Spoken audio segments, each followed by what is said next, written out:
njia hii tunayotolea Bwana, njia ya kukamilika. Baba, katika jina la Yesu Kristo, ninakutukuza sana majira haya. Asante kwa wema na uaminifu wako.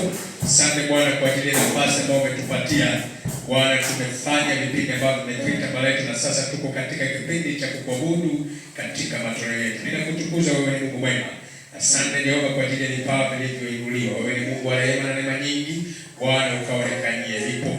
Pokea dhabihu zetu, pokea shukrani zetu, pokea zaka zetu katika jina la Yesu Kristo. Wewe ni Mungu mwema wa baraka. Naomba Mfalme ukazibariki, ukabariki vipawa vyetu, bariki sadaka zetu katika jina la Yesu Kristo. Asante kwa uaminifu wako Bwana, kila wakati tunapokutolea, tukutolei kwa sababu wewe ni maskini, lakini tunatoa Bwana kwa tendo la kukamilisha ibada. Ninakushukuru hata kwa wale wanatoa kwa njia ya simu Bwana, neno kaonekanie, na kwa njia hiyo Bwana